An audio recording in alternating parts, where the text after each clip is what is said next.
Hello, BookTube, and I'm back with another installment of Forgotten Poets. Yeah, these some of these are not really forgotten, but I guess sort of not everyday house names, I would say, and definitely today's. He was very popular during the Second World War. A Welsh poet named Alun Lewis, and this is a collection that I have here of his. It's a little paperback. It's selected by Jeremy Hooker and Gweno Lewis with a foreword by Robert Graves. And this was published in, do I get a year here? 1981 by Unwin Paperbacks, London, Boston, and Sydney. Now, Alun Lewis was Welsh. He was born in 1915, I think it was. Let me just check again here. They get today, yeah, 1915. But he died at the age of 28 in 1944. In between that, he was a journalist for a while, and then he became a sort of supply teacher. He was a teacher. He didn't make a go of it at that point as a journalist.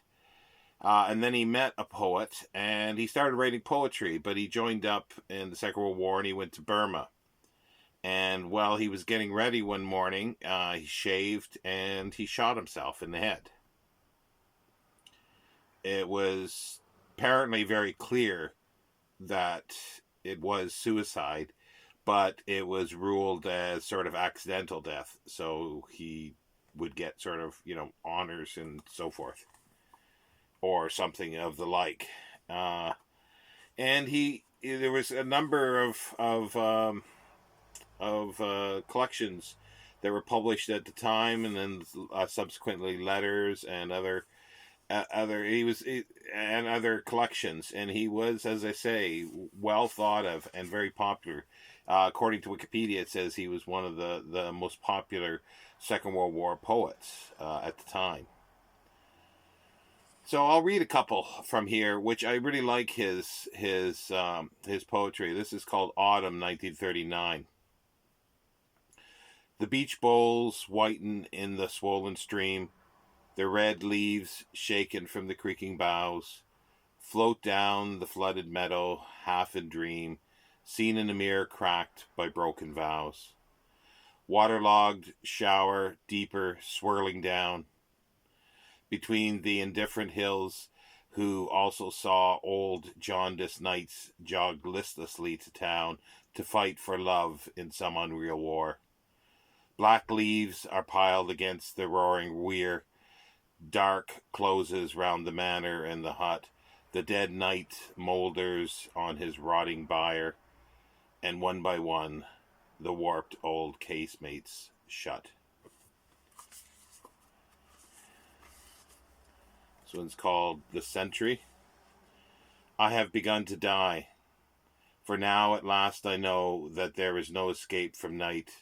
Not only dream nor breathless images of sleep touch my my bat's eyes. I hang leatherly, arid from the hidden roof of night, and sleeplessly I watch with sleep's province. I have left the lovely bodies of the boy and girl deep in each other's placid arms, and I have left the beautiful lanes of sleep. The barefoot lovers follow to the last cold shore of thought I guard. I have begun to die, and the gun's implacable silence is my black interim, my youth and age, in the flower of fury, the folded poppy, night.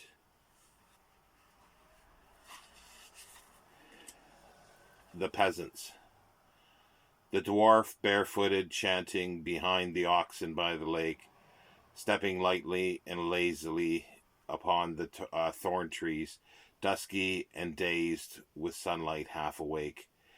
The women breathing stone upon the highway, walking erect with burdens on their heads, one body growing in another body, creation touching verminous straw beds. Across scorched hills and trampled crops, the soldiers straggle by. History staggers in their wake. The peasants watch them die. And yeah, it's just he's an interesting poet. And yeah, died at the age of 28. And as I say, somewhat forgotten, not a household name, but very interesting poetry. And there's even some biographies apparently written about him as well, which I've not read. I know very little about him. But anyway, that's this week's Forgotten Poet. Thank you, BookTube.